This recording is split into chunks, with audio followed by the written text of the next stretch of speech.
Someone has died. Someone has died in the shooting of the Sizokuthola show on Moja Love. And I think it warrants a conversation. Moja Love is now the most watched reality television channel on DSTV.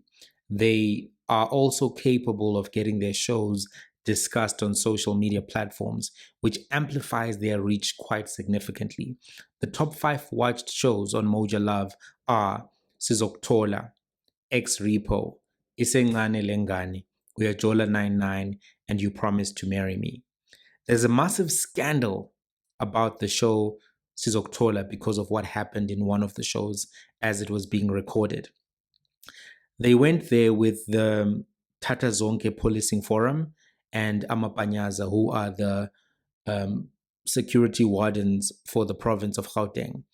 And as they were conducting an interrogation, which entailed them pepper spraying an individual, covering their head in a plastic, and trying to get them to confess, that individual who was a suspected drug dealer died. It's effectively a murder, as reported by the city press, and a case has actually been opened. So the question then becomes, was this lawful? Was it ethical? Did they cross the line? I'm going to try to answer that. From a legal perspective, they definitely crossed the line. Number one, murder is unlawful. Murder is unlawful. Number two, the use of violence to get a confession is also unlawful. Any evidence obtained in that kind of a process is inadmissible. Assault, assault with intent to cause grievous bodily harm, these are all unlawful. And from what is being reported by the city press, all of these elements of conduct exist in how they operated to try to get that particular confession. So they definitely crossed the law and the lines of the law, definitely unlawful. And on that legal question, if the intention is to remove drug dealers from the streets and to put them behind bars, that intention has been subverted by the conduct of the crew, the Community Policing Forum, and Amapanyaza, because you need evidence which is admissible in court. You need a confession which is admissible in court in order for you to get those drug dealers behind bars. So that's something that's significant, and I don't think that they will be able to get any evidence that can be used in a court. And in fact, one of the objections or criticism that has been raised is that this particular show is not helping in actually getting convictions because of the tactics that are used. From a legal perspective, they cross the line. Then the question becomes the ethical perspective, because a lot of people are genuinely and legitimately concerned about the amount of drug consumption amongst the youth, the prevalence of nyaupe, the impact of drugs on the youth. Drugs are destroying families. They're debilitating the bodies of users. They are breaking the fabric of society, and they are a significant problem. So if the tactics used by Amapanyaza can create a deterrent to the selling of drugs in the communities, some people argue that that's okay. Some people even say that the drug dealer deserved it because he has caused so much damage in the community. We don't know whether the drug dealer was somebody who was selling certain types of drugs. We only know that they're a suspected drug dealer, but that's what people are saying. Let's explore that. This argument comes from what is known as utilitarianism in moral philosophy. It comes from an argument that says that the ends justify the means. As long as you can have an output which creates more welfare for the society, the action that got you to that output is justified. There's a problem though.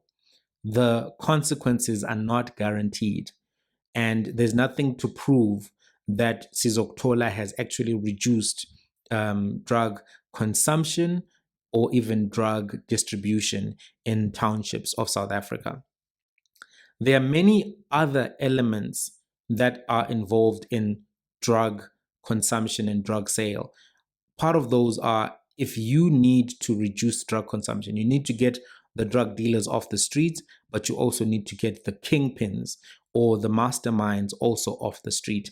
If you don't do that, the guy who's selling drugs at the corner is the most replaceable in the supply chain. And that's why I'm saying that there's no real deterrent that has been created, because even if they get rid of this one person per episode, that person probably will be replaced within a week. So that's a legitimate question that needs to be asked in terms of, is it effective? Then comes the argument against utilitarianism, which is to say, wrong is wrong. If you beat somebody up, if you kill somebody, if you torture somebody, those actions in and of themselves are wrong. And it is morally unjustified for you to say you want to fix a wrong thing by doing a wrong thing, because in actual effect, you've added to the number of wrong things that society is going through. And the show could actually be very dangerously promoting the use of vigilante tactics in the name of solving a community problem. The challenge with that is that vigilantes sometimes are not neutral actors, and they could be also participating in problematic community behaviors. That's why you want to have a system where the courts make those determinations, the police make the arrest, the courts make the determination, and the prison system incarcerates the criminals. If you start having a vigilante system being normalized, what you have is people acting as one, accuser; two, investigator; three, enforcer; four, judge; and finally acting as a prisoner or an executioner. And that is something that is deeply problematic. Vigilante action in Phoenix led to a massacre where people were killed in Durban in July of 2021, if you recall the Phoenix murders. So there's a real danger to this kind of behavior being normalized. And because of that, I also think that the conduct of the crew, the conduct of the Tata Zonke Policing Forum and Amapanyazo, whoever was involved, even on an ethical basis, was immoral. On another level, there's a question that I want to ask about Moja Love.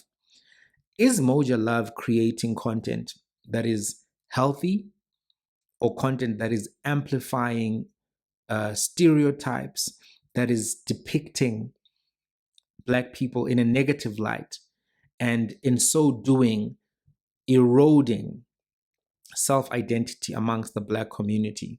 Or is Moja Love simply showing the reality of what happens in communities on the ground? What do you think? Let's have a conversation.